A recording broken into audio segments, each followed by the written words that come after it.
Good afternoon to all of you. My name is Ian Saldana. I'm an associate professor of epidemiology here at the Bloomberg School of Public Health. I'm at the Center for Clinical Trials and Evidence Synthesis. Welcome to all of you for this second joint seminar of the Center for Clinical Trials and Evidence Synthesis and the Center for Drug Safety and Effectiveness. We are very excited today to host a fireside conversation with Dr. Robert Califf. Thanks to all of you for coming here and for coming online. Special thanks, first of all, for this event go to Dr. Douglas Jabs as the director of our Center for Clinical Trials and Evidence Synthesis, Amy Zemanek, Sophie Dilek, our event planning team here at the School of Public Health, you know who you are, and of course, Dr. Califf's team at Duke University for helping us with the logistics of this event. For those of us here in person, after the session, please join us for lunch outside in the gallery. So before I introduce Dr. Califf, I'd like to first introduce the host of the conversation, Dr. Califf Alexander. So Califf is a practicing internist and professor of epidemiology and of medicine here at Johns Hopkins. He's the founding director of the Center for Drug Safety and Effectiveness and the founding co-director of the Johns Hopkins Center for Excellence in Regulatory Science and Innovation, or CERSI. This is one of several CERSIs that are supported by the US Food and Drug Administration, or the FDA, to foster regulatory science through collaborative research. Califf is nationally renowned for his nearly 3 decades of work focused on the use, safety, and effectiveness of prescription medicines. And of course, our special guest for today is Dr. Robert Califf. He's an instructor of medicine at Duke University. He's a cardiologist by training. And after completing medical school at Duke, he went to UCSF in California. And for those in the front may be able to, when he steps up, you'll see a flag of the state of California on his bow tie. So he did his residency at UCSF, and then he came back to Duke for a cardiology fellowship. And then he stayed at Duke for quite a long time. But perhaps what he's most known for is over the last few years, his recent role as the commissioner of the FDA, not once, but twice. First by President Obama, appointed by President Obama in 2015, and then again in 2021 by President Biden. Simply put, really, he's one of the nation's most impactful and influential leaders in clinical research and public health. His career, apart from his FDA time, has included many accolades, including having founded the highly acclaimed and one-of-a-kind Duke Clinical Research Institute, or DCRI. He's also a member of the National Academy of Medicine. And between his 2 appointments at the FDA, he served as head of medical strategy at Google's parent company, Alphabet. That was an interesting time as well. So today's fireside conversation is evidence, regulation, and public health. Doctors Alexander and Califf will engage in a sweeping conversation about a range of issues. They all hit on themes of Dr. Califf's career, including his time as a cardiologist, as a clinical trialist, and evidence generator, his role as the founder and leader of the DCRI, his time at the FDA, and last but certainly not the least, his thoughts about mentoring, training, and career development. So without much further ado, so please join me in welcoming me to the stage, Dr. Califf and Dr. Alexander.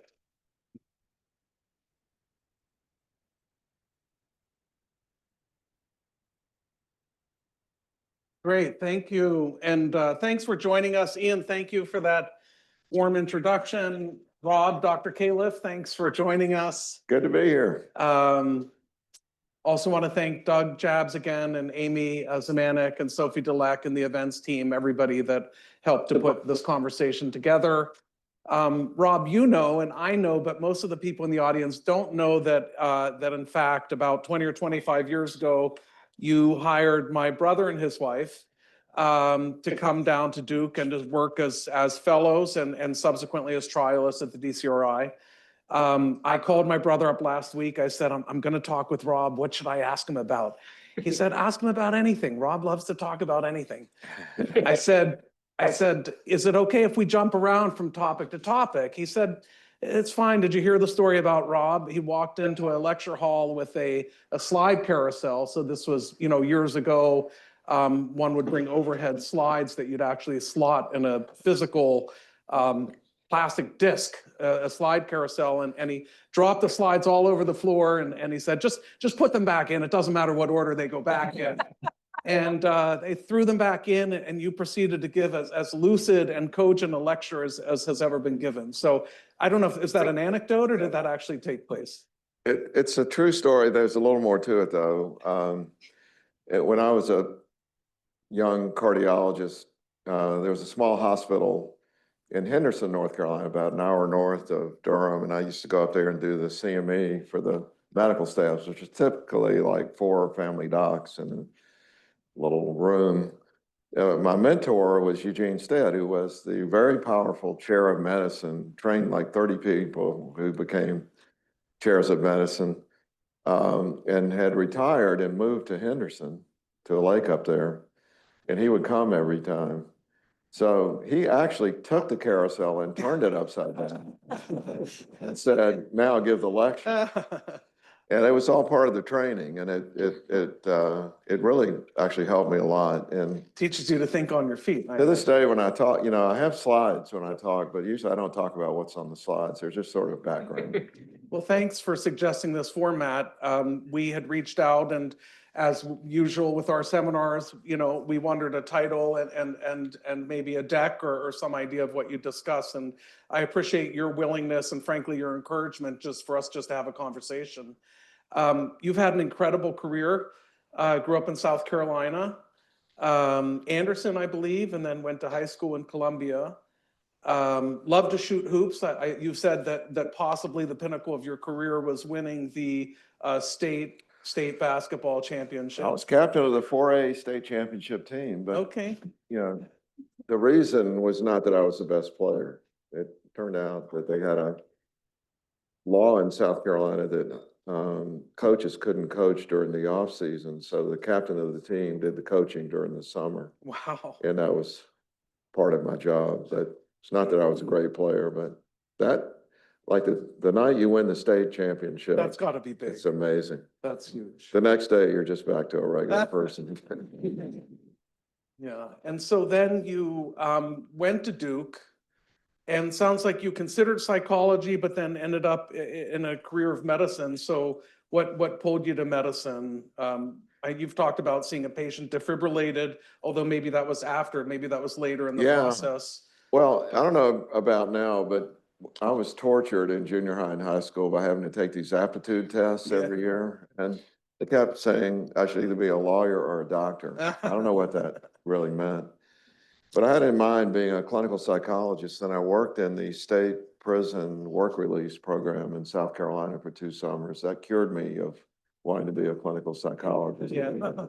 It was fascinating. In fact, many of the inmates were former basketball opponents. The thing I did that was most fun is we put together an inmate team and went around the city and played other teams. But I want to do something more tangible for a living. So senior year and undergraduate, I switched majors and had to take all the prerequisites. And then Got into Duke and a few other places too, but Duke, was where you landed.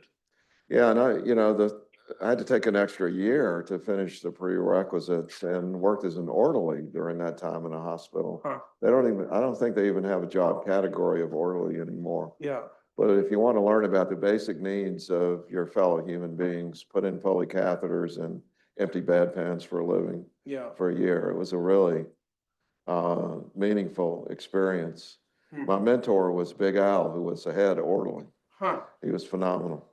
So anyway, I learned a lot there about the basics of things that, if you can tolerate that and feel good about it, you're probably cut out for clinical care. Yeah, I think it's really helpful to get a sense of what life is like as a patient. And it's sometimes, if you're interested in medicine, that's hard to necessarily get. And I think that sort of position provides a window through which to understand the patient experience in a way that can be somewhat important and uncommon to see.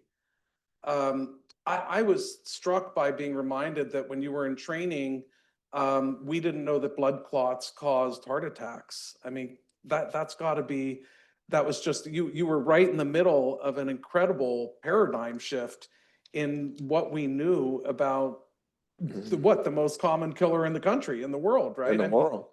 And, I mean, what was going on then was the tobacco information was just coming out. So we had very large numbers of men, mostly, who were heavy smokers who died at a young age of sudden death and heart attacks. But the problem was when no one had the courage or the technology to do angiograms acutely during a heart attack.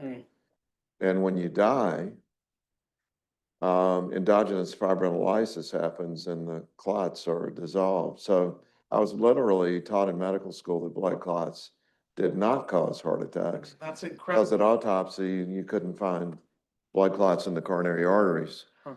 But it was my first year as a fellow. The CCU director quit and went into private practice, and I got a call saying, "Would you be willing to be the CCU director while you finish your fellowship?" So back in those days, Fellow salary as well, I imagine. well, about a 14 nights on call for $35,000 a year. It was really a great opportunity. But that year, the first angiogram was done of someone having a heart attack. I mean, it's remarkable to me that I would think that plaques and blood clots would have been understood as the pathogenesis, 100 years ago, but Well, I'm sure 10 years from now, we'll look back on a number of diseases and say, how on earth were we so yeah, rudimentary in our knowledge about what's really going on here? yeah.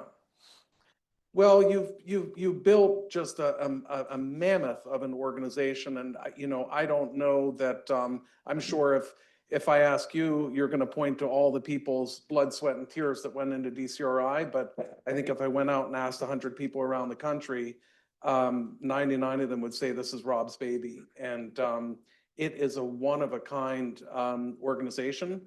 Tell people a little bit about it, help them understand it's a contract research organization, what we call a CRO, but the volume of work and I think we could also say the impact, but even setting aside the impact it's had, the volume of the work that runs through the DCRI is, I think it's one of a kind. I mean, you tell me if there are academic analogs to the DCRI, but tell the folks here joining and those joining us online just a little bit about the DCRI.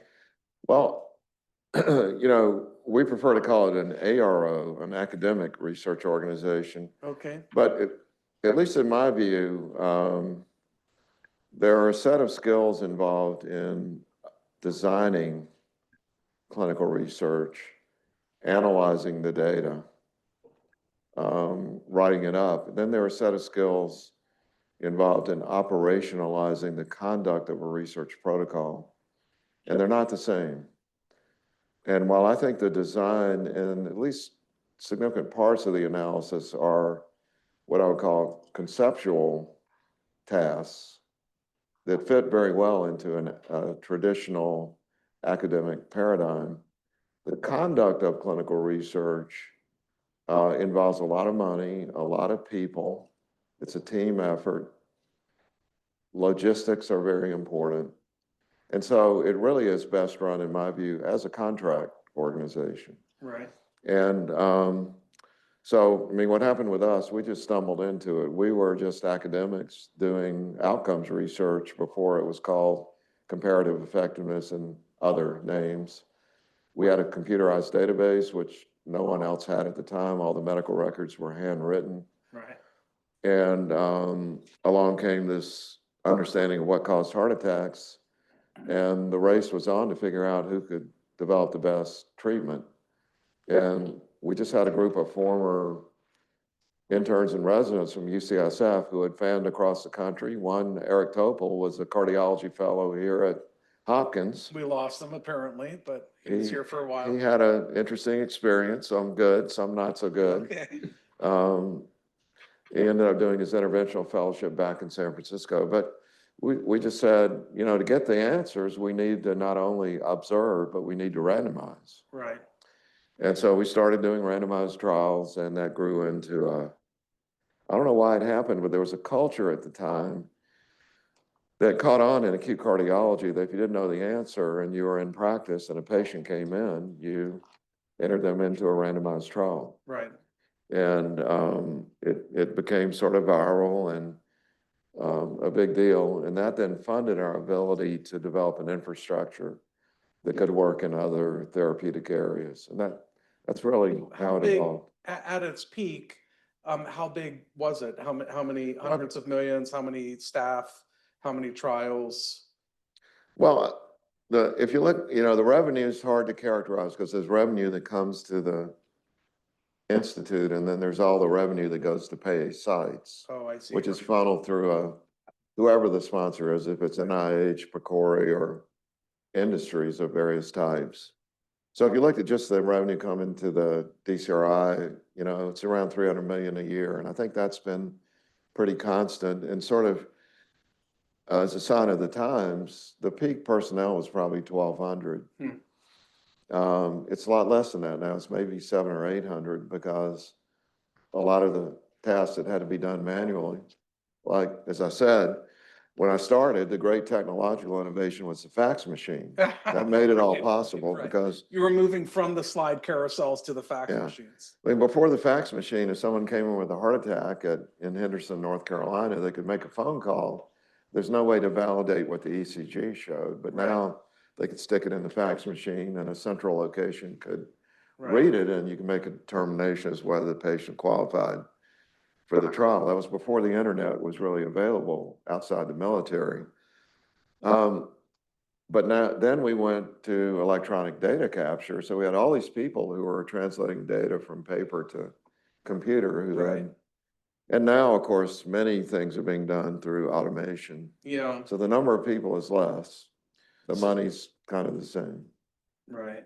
So if I'm trying to understand, like, if you dropped down from Mars and you landed in the middle of like RTI, IQVIA, DCRI, and you pick another fully commercial whole hog contract research organization, does the DCRI have the look and feel of a commercial entity? I mean, to some degree, if you're doing a lot of work for pharma, I think you need to have so I'm just trying to understand if the So culture I think is some there of a the corporate culture, or is there an academic culture, or do you continually try to thread the needle but not quite sort of hit either one? So you brought up several things, and I'll try to at least provide a little perspective. You mentioned corporate versus academic culture. I don't really see higher value in either one. I think it's all a matter of what the mission of the institution is. And I still remember when I went from being mostly an intensive care cardiologist to being an academic administrator as vice chancellor at Duke. My kids were teenagers and they said, Dad, we used to be able to explain what you did. You were a cardiologist. We can't really explain it now. So I said, I'm an academic. So they looked up, and the definition they got back was of theoretical interest, but of no practical importance.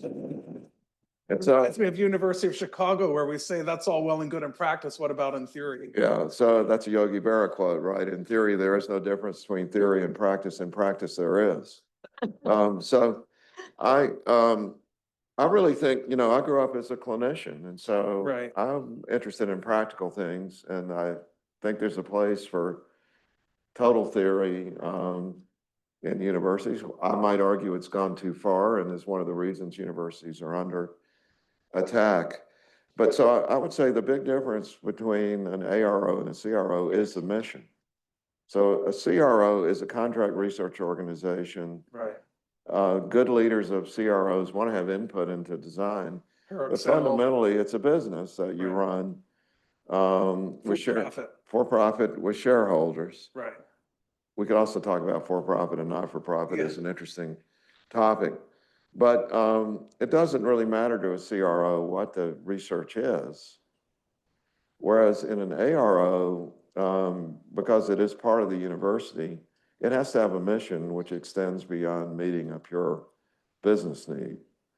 And so the vast majority of projects I wanted to do that were interesting as a cardiologist, I actually could not bring into the DCRI because of the issues of independence of analysis, right to publish, all those sorts of things, answering a question that you think is important. So I would say the DCRI is always at a disadvantage relative to a CRO, in that if you want to get a study done, you hire a CRO. Right. Parexel doesn't care where, it's all green to them. Yeah, The money that is. that's a primary mission. Now, we all have primary and secondary missions. So Right. how many times have I heard in the last 24 hours, no margin, no mission from people at Hopkins? So, it's the same. So at DCRI, the primary is what's the purpose of the research. The secondary is you got to run it at a margin because the university is not going to subsidize Right. that kind of research. So, At a CRO, it's the inverse, but it's not to say people that work at CROs don't care about well-being of patients or that good research right. is done. Just that you got a certain amount of money, you want to be efficient, you operationalize it. It's a team sport that takes logistics and people that know how to run a business, basically. Yeah. I mean, I think a lot of in my career, I've spoken with a lot of people that have struggled with how to balance working, taking money from industry, doing work with industry versus just taking NIH money. And it sounds like early on your career was a course where, I mean, you had this incredible opportunity with Genentech funding to do a really, really important, transformative study around the relative effectiveness or maybe effectiveness and safety of these different treatments for heart attacks. But have you seen faculties taking pharmaceutical money go off the rails? How do you counsel a new faculty member that may not be thinking, like, should I do this $40 million trial, but rather is thinking, should I pitch this observational study or should I pursue this opportunity? I was contacted by a pharmaceutical company. What's your advice for academics so that they can, not have this perennial nagging fear that they're going to be perceived as on the take? I never understood the fear. I mean, I could ask you, have you ever seen anyone go off the rails with the NIH? I've seen a lot of people do that. Sure. And do studies that they knew were unimportant because that's where the funding was. Yeah. And academic centers are full right now of so-called SCTs, small crappy trials. If you want to talk about unethical, do a study that can't possibly answer a meaningful question.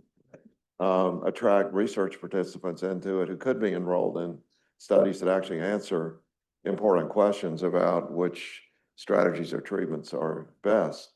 So yes, when you're involved with any, let's not leave out, what about the industry of healthcare delivery? It's like many, many times bigger than pharma with much, much more money involved.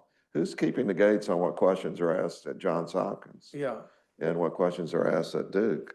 I don't think anyone has a corner on the ethics of this, but there are special things about the medical products industry, which is what you're referring to. Yeah.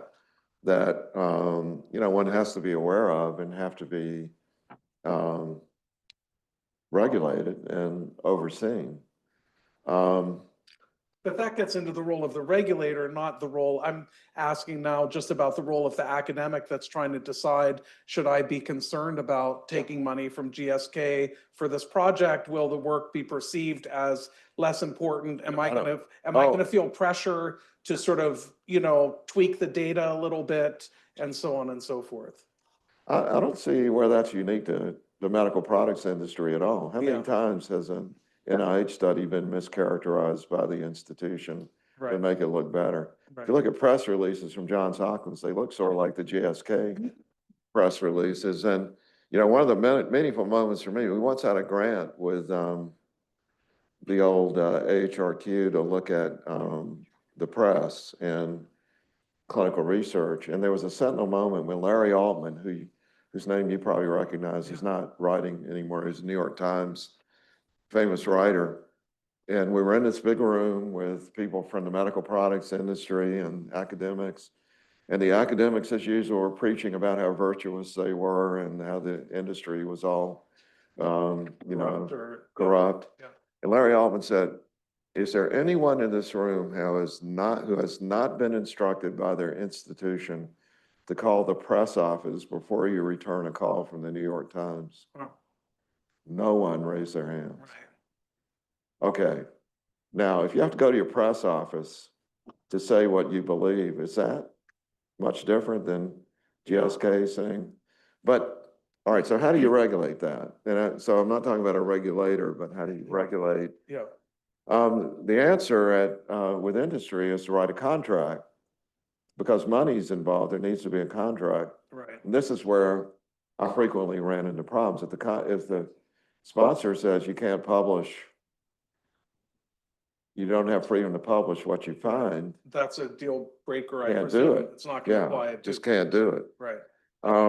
But fortunately, clinicaltrials.gov came along and results reporting, so that's less of an issue. It's still an issue, but less. But if you ask me, how many times have I been censored by the medical products industry? Yeah. How many times have I been censored by the US government? I can't count the number of times. We're gonna get to the, So, the government. let's just be careful here when we talk about comparative, Right. virtue. Yeah, fair enough.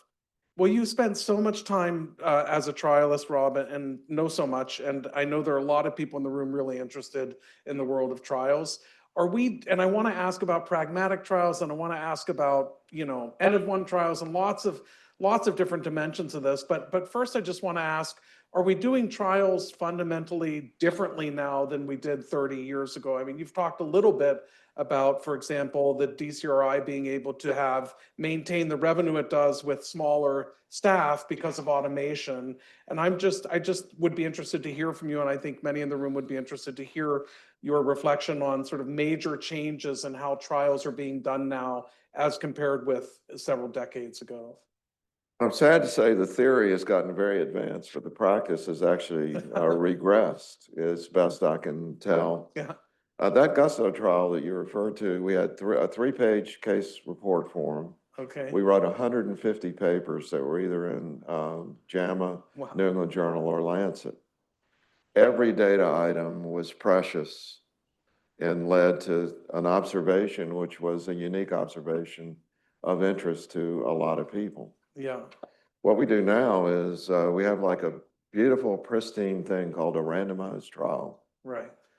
And then for some reason, we've decided, Shimmering and well, it's not shimmering. It's just like a tree that looks beautiful. And then everybody has to put their ornaments on it. The regulators want this. The academics want all this stuff collected.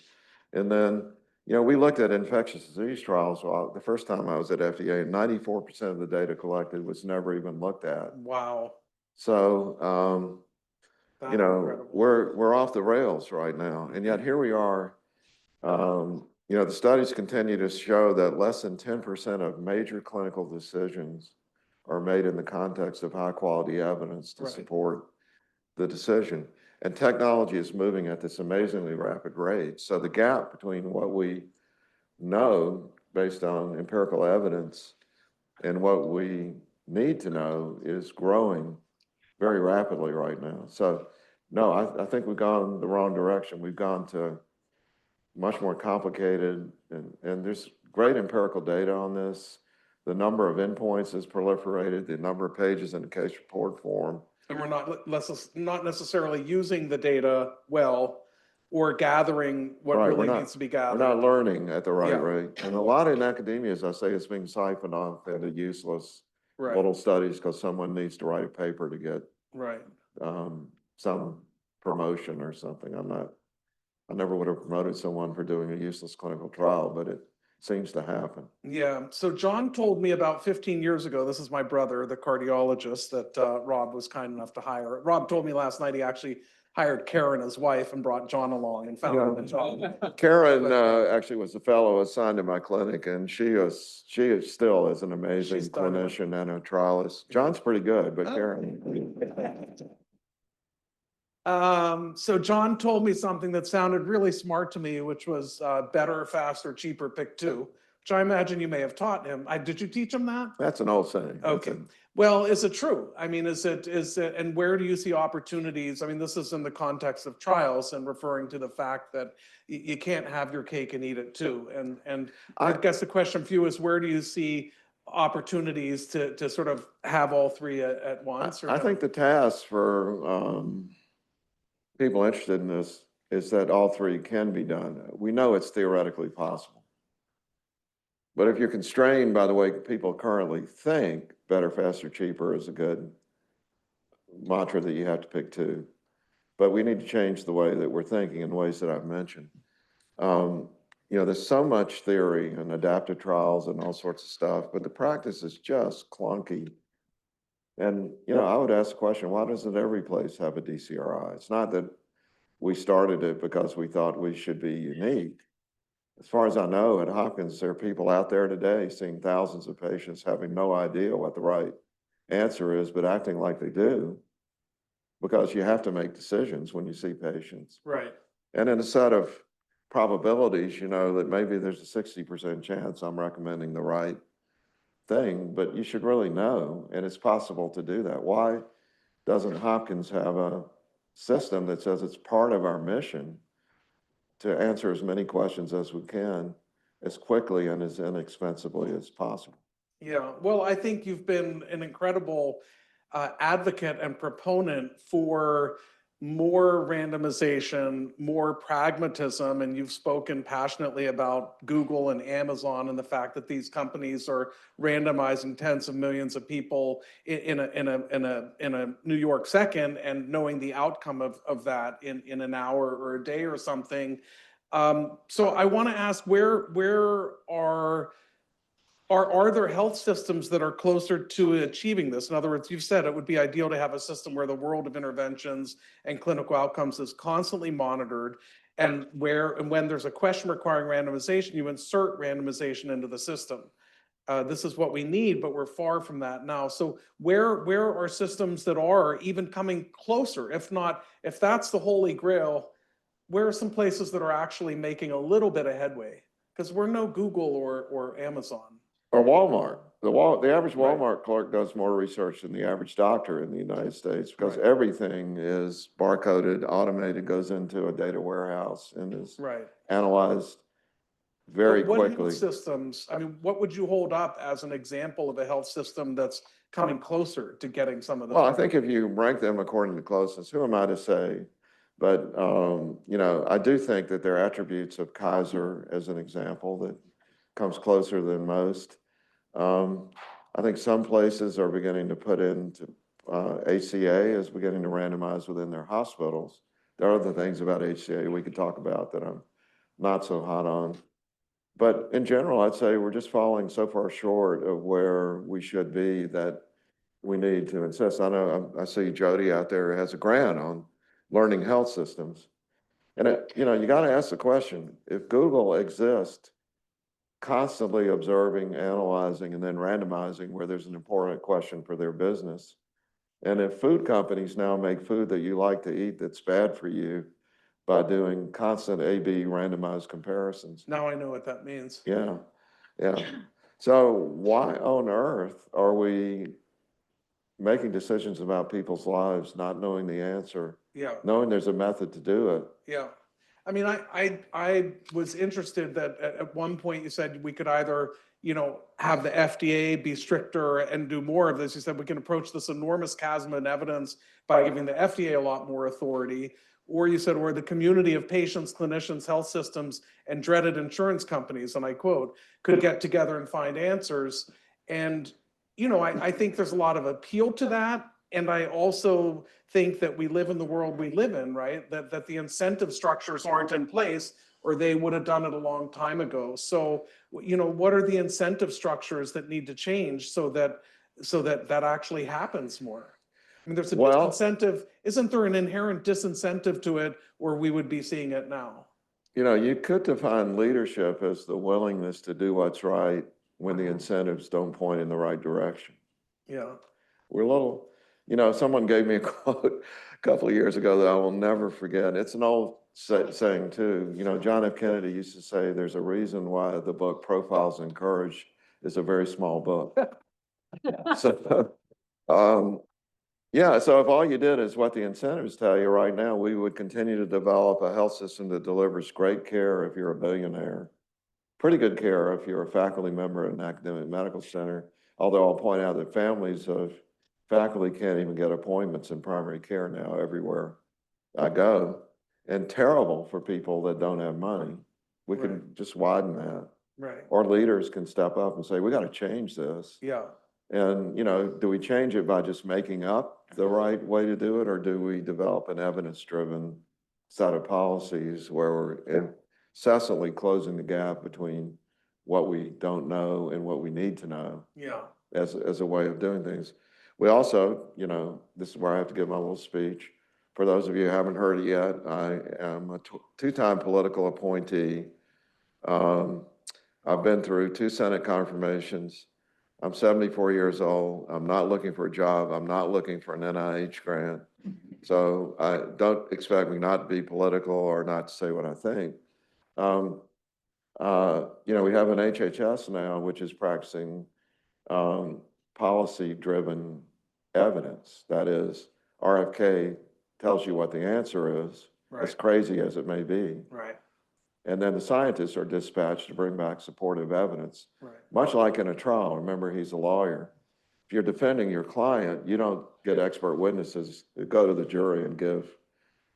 conflicting evidence. Right. Yeah, And if you don't bring back evidence that supports it, it's pretty easy. You get fired. That's happened to a number of people. right, Well, we ought to be doing it the other way around. Generate the evidence, then make the policy based on what the evidence shows. And I'm just saying, you know, the DCRI was an effort to do that, and it had a transient period where it was actually in vogue to randomize people in the worst setting you can imagine. I mean, right, people rolling in the emergency room with a heart attack. right, right, You know, that takes a lot yeah, to offer randomization and flip a do coin. it. But we are just woefully short, and we need leaders to step up. Well, Easy for me to say, I'm not looking for a job. well, you had a remarkable opportunity and led the FDA, you know, ably, in my humble opinion, twice, as we heard, not once, but twice. You've said that not that much surprised you when you got there. What do you think might surprise some of the people in the room because of your experience having worked in drug development for a decade or 2 or 3 or 4 before you got there? But what reflections do you have about the FDA for people in the room, and what are your thoughts about, well, let me just leave it at that. to start. Well, I mean, feel free to ask any pointed question you want, Yeah. but I mean, it sort of gets back to the juxtaposition that you made between health systems actually doing what's right, generating evidence and doing the right thing, versus having a regulatory agency that requires that you must do it or you're in trouble. And the thing that I think a lot of people don't seem to realize, because everywhere I go, particularly while I was in the job, everybody seemed to have an opinion about what the FDA should and shouldn't do. Right, But the FDA is really fundamentally just a referee in a sport where the rules are made by the Congress and by the executive branch of the government. The FDA is applying those rules to commodities that are regulated, not to the doctors that are practicing. The FDA doesn't regulate doctors. right. Not To a to, fifth to commodities accounting for $1 out of $5. it's a big, you know, Yeah. I'm not making light of it. It's Yeah. a big job, but it's really important to understand that if there's something new the FDA needs to do, it can't just announce it's going to do it. Right. It will be in court in a millisecond.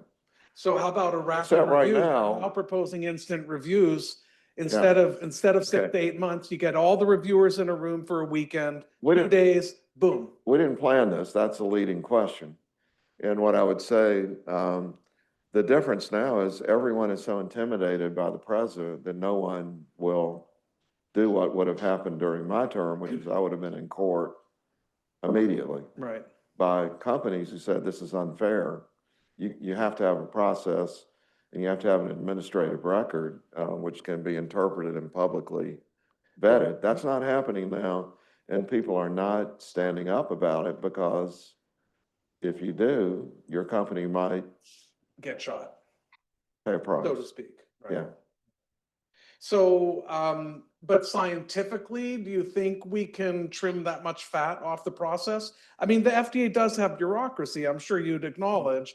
And, you know, we've all sort of interacted with the FDA on one level or another at some point and sort of, you know, there are times where it feels slow pokey, but do you think we can consolidate an 8-month review into a weekend?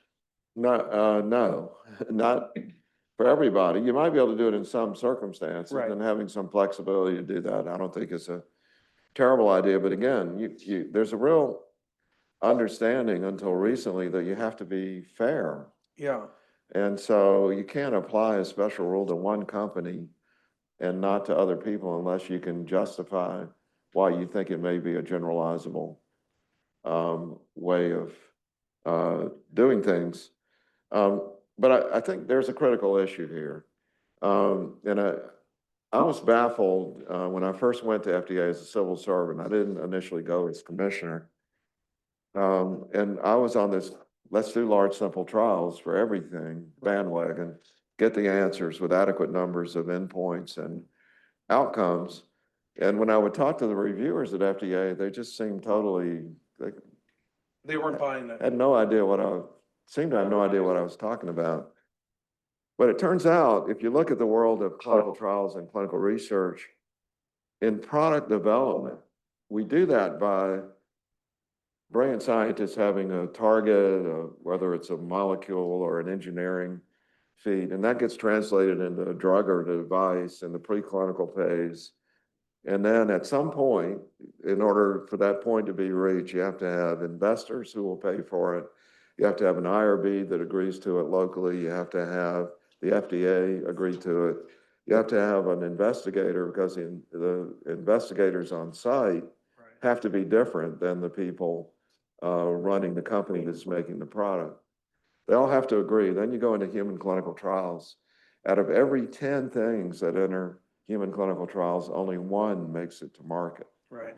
90% of our best ideas, even after all those preclinical things have happened, 90% of them turn out to either have risks that exceed benefits, or you engage the target and just nothing happened, or you can't manufacture it and distribute it in a way that's going to be viable. So that means that we have to have a whole enterprise, the only purpose of which is to decide what needs to be stopped in development.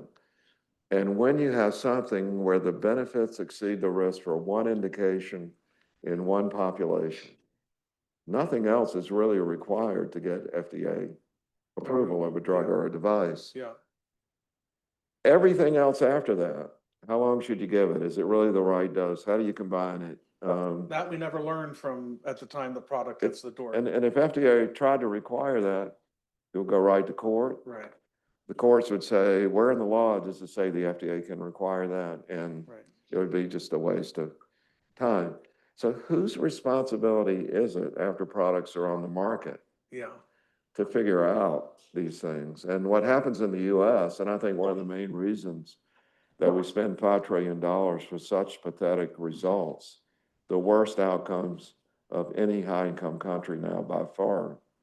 So bad that the new season of Ted Lasso is about to start, so I can come back to this, we would be relegated to the next league down. We're so bad compared to other countries. It's because based on that basis of approval or clearance, things get on the market and then it's up to marketing. Yeah. And marketing includes health systems making money by doing expensive things that don't add much Right. benefit. Right. I think, so I come back to you, John, what is Hopkins doing? That's my brother. And John, I'm sorry, Caleb. I'm sorry, Caleb Goodwin. What is Hopkins doing? It's a great question, Rob. And I have no doubt that there'll be a lot of follow-on conversations from this one But I think it's great. I mean, when we were corresponding, you jokingly said that your title, I said instructor in medicine, and you said, yeah, or chief provocateur. They actually And, gave me that title, You so. know, well, I think it's great. And, But let me mention one, I mean, you yeah. mentioned the insurance companies. yeah, There is a story there. The second time around, shortly after I was, voted in by the Senate, I got a call from AHIP, the Health Insurance Plans of America. right. They were having their annual meeting. They wanted me to do a fireside chat with the CEO. And when I arrived in the green room there, and it was a big crowd, I learned that the purpose was to ambush me on the issue of accelerated approval and why wasn't the FDA getting all these trials done Huh. post-approval in a timely fashion. But fortunately, I'd done my homework, and I talked to a lot of people who do early phase clinical trials in rare disease patients. What is their number one complaint about trying to get trials done? It's insurance coverage. That they can't anticipate that they're not going to be The confident that number the of forms product you will have be to fill covered. out, the times they're told it's not going to get paid for, Right. and then they have to go through adjudication processes. It Right. takes forever, makes it almost impossible to do. So I was able to flip it and say, wait a minute, Yeah, you got a role to play. the number also. one problem is you guys. Yeah, yeah, We don't do the clinical trials at FDA. right. That's done by the clinical practice community. If you want the answers, why don't you go to work and help the clinicians get the trials done? Oh, they're, Yeah, a little bit of shifting in the Well, that speaker. led to some meetings at FDA, and we wrote a paper, but Yeah. then that's academic. I mean, that's I'd love to theoretical talk to you interest. about accelerated approval, Rob. I mean, I think it's a really important area, and it's one that remains of a lot of concern to a lot of us. And I think the FDA has made some changes in an effort to better nudge and nudge manufacturers to fulfill their post-market post-market requirements or commitments to complete these trials.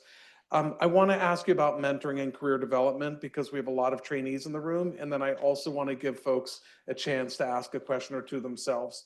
So what's your advice? I mean, we have lots of people that are thinking about a career in clinical trials and pharmacoepidemiology and regulation and all the worlds that we've been talking about. What advice do you have for folks in the room that are wondering what they should be doing, what they should be thinking about, how they can be successful?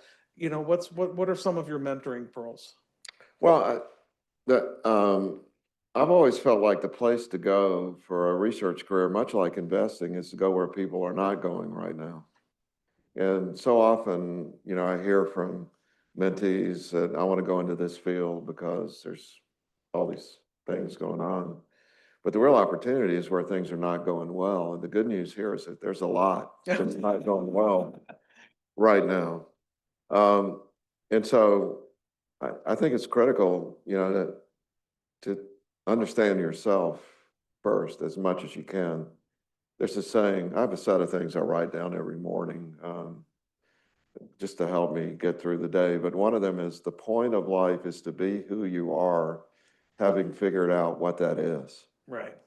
And, that evolves over the course of one's life. But if you're entering a research career because you're meeting someone else's expectations, I don't think you're going to be great at it.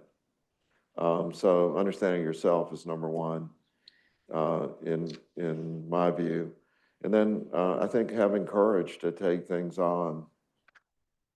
Let me also add that there's people who aren't cut out for research who should be, if you have an MD or a pharm degree or a nursing degree or whatever, you practice. But I think those people should participate in research. Right.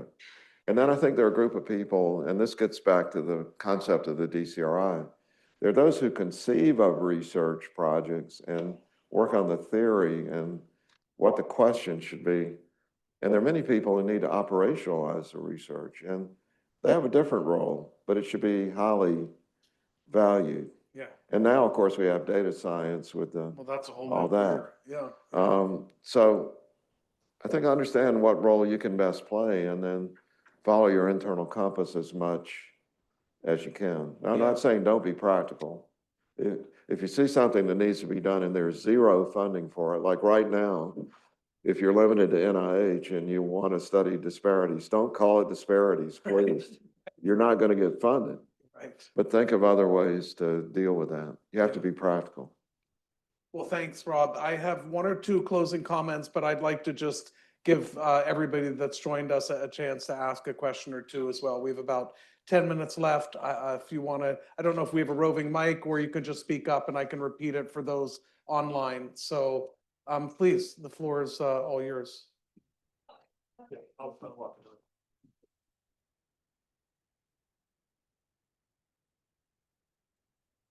I can start. You can ask about anything. It doesn't have to be about what we talked about. Well, thank you so much for a wonderful conversation. I wonder if, given your experience, do you see any hope about using AI on FDA approvals and all of these new wave that with AI, we're going to be approving medicine much faster? And what is given your knowledge of the institution and the process and the bureaucracy, how much hope do you give to AI and all of those things? Well, thanks for that question. We put out a report just as I was leaving after a pretty extensive review of everything going on internally at the FDA. So when we talk about AI and the FDA, it's important to separate FDA as a regulator and FDA's internal processes. So this report is on the internal processes. And I think it's very analogous to clinicians, where there's a lot of work being done by people at FDA that can be done better in an automated fashion, and it's mostly a waste of their brains. For example, if you're writing a guidance or you're looking at an approval, you need to make sure it's consistent with all the previous work, and where there's an inconsistency that you resolve it so that you don't create these discrepancies. AI is just made to do that kind of work.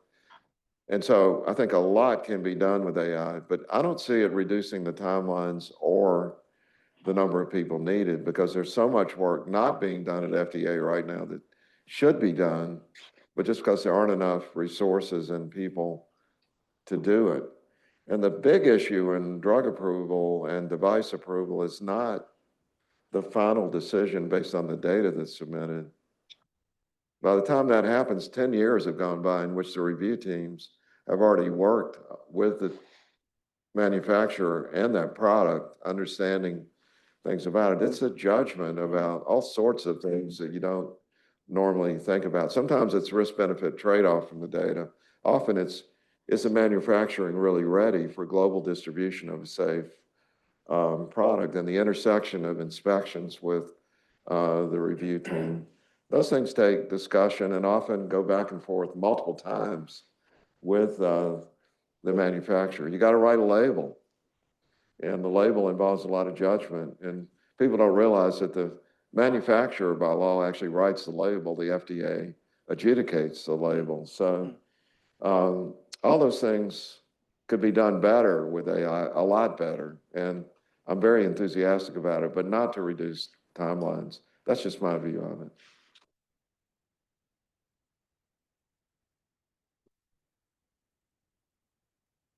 Thanks for coming and appreciate the wonderful discussion you guys were having.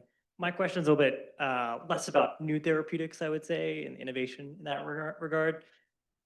There's a lot of drugs coming off patent, for example, and you have these generic and biosimilars that are approved, but we have a lot of shortages for these products. I'm very curious to get your thoughts on, does the FDA have, I know they publish a list of the shortages that are actively happening. Curious to get your thoughts on is that something the FDA's role as a referee should be doing, or if there should be other incentives or organizations in place in the government that should be assisting. Darn, I don't want to sound repetitive here, but the problem is Johns Hopkins Health System and Duke Health System. And it goes kind of like this. Yeah, I think the Hatch-Waxman Act was one of the most important things in public health. And I think generic drugs are completely undervalued in terms of a public health tool. I mean, as you probably know, if you go to most medium and low income countries, what people are being given in prescription generic drugs, the majority are adulterated or not actually the drug that it's put forward as. So secured, robust, high quality generic drug system is critical to the world's public health and the US. The problem is, I'll be quick on this, it goes like this. You had the health systems of the US, they became a business, they figured out if they banded together, they could negotiate lower prices. They formed group purchasing organizations. those became very high leverage entities. And the bosses of the health systems realized that they could actually monetize the GPOs. So they allowed them to become independent and took the cash that was generated into the health systems. Now you have three big GPOs with 80% of the American market that are for profit and constantly looking for ways to make profits. And you have the health systems telling their purchasing agents, we're going to give you bonuses if you get the lowest price possible from generic drugs. So now we have a system where the US pays less for 94% of its prescriptions, which is the percentage that are generic, than any other country in the world. But the price of many of them is below the cost of manufacturing and distribution. You say, how can that be? Well, because markets usually correct for that, right? But what happens is you couldn't make these drugs in the US. And so it got a large proportion got offshored, India being the biggest. And in other industries, a very smart business tactic is to underbid on the price, commandeer the market, and then raise the price once you've got control of it. But the GPOs have been very smart in their own way, if the only purpose is to make money. The contracts are one-sided and unregulated. That is, a GPO, if it can find a manufacturer with a lower price, can switch immediately. The manufacturer can't switch, it's locked into that price. And if you think about making even a generic drug where the recipe is known, it takes years because you have to build a facility, you have to have the quality control. And imagine trying to run a business where you're selling the product for less than the cost.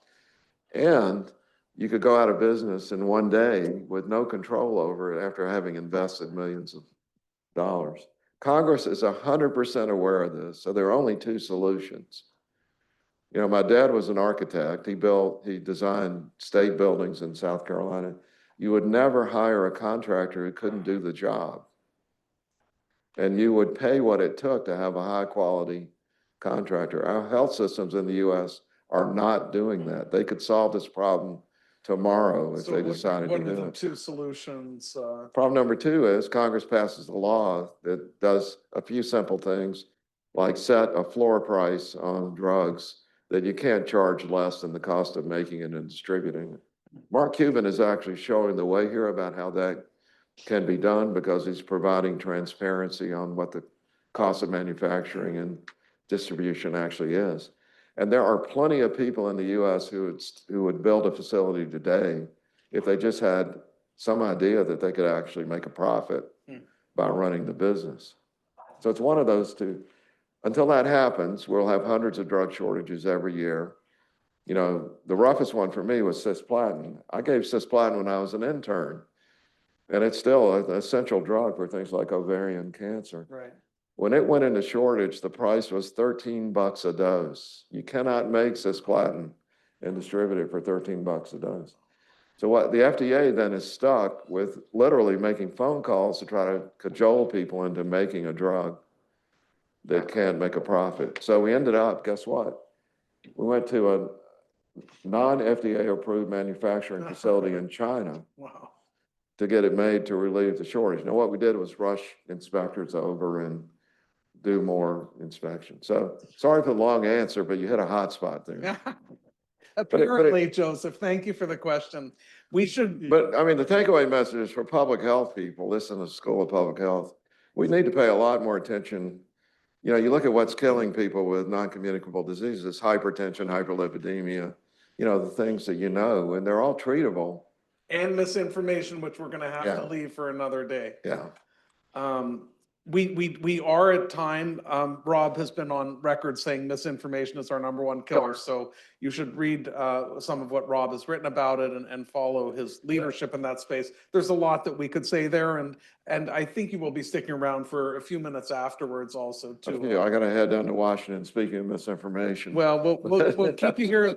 We'll keep you here as long as we can. But I want to thank you and I want to end on a personal note, not with my words, but with words from one of your own trainees. So and not John, contrary to what you might think, but Mike Cuff, who's, speaking of Rob, is a key mentor. He said, I had two great mentors. So Rob, you were one of two. But he said, both taught me the importance of humility. They always had the smallest office, drove the oldest cars, and put people, patients, employees, and colleagues first. They remind me every day that we're here to serve and help people in every way that we can. So I thought that was pretty powerful. That's very John nice. gave me approval to read it. And just want to thank you again for joining us today, Rob. We've learned a lot from you, and want to thank you on behalf of the centers and the school for all that you've done for the country and your leadership in these areas. Well, thanks for giving me a chance to hear what's going on here. It's been an interesting day. And I do want to take 30 seconds to put in a shameless plug. Please, the floor is yours. Rather than writing a book, I have a Substack, which, you know, if you have time, take a look at it. It's free. I'm going to write about 100 chapters. I'm trying to put up one a week. Covers all kind of things. Like there'll be several chapters on generic drugs. It will have no holds barred. There are no editors. There's no government, you know, review committee to make sure I'm towing the party line. No university press office. No university press office. So, but in addition to that, on the issue of misinformation, I am very much working with students now, because I'm finding that universities and their officials and health systems and their officials are unable to react to the new environment of social media that's commandeering information that people are getting about their health. And so we have a nonprofit that we're starting out that will have chapters at academic medical centers. Maybe Hopkins. Maybe Hopkins, I hope, that would bring together students in medicine, pharmacy, nursing, and public health.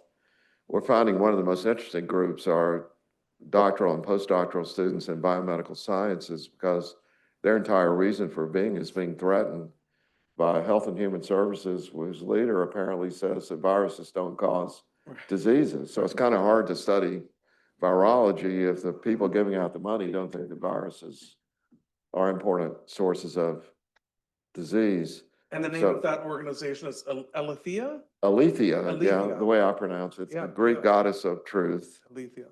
I'm starting this up. Most startups fail. I've been in Silicon Valley, but I think it's really important for young people who understand the social media environment that we're currently living in to take control of the message and to compete. A very simple way to think about it. There's 24/7 efforts, not only by people selling therapies that are completely unproven, but also by foreign governments to undermine the health and well-being of our people in the United States. Our reaction to that in health systems and government is to put out a press release and write some academic papers. That is not going to carry the day. And I learned at Google that the most important thing about advertising is not your cleverness, it's how often you say the same thing over and over. And so we need a massive force of reliable information that people hear over and over, as opposed to don't Cranking take out a paper. vaccine. Yeah. Thanks again. We really appreciate everything, Rob.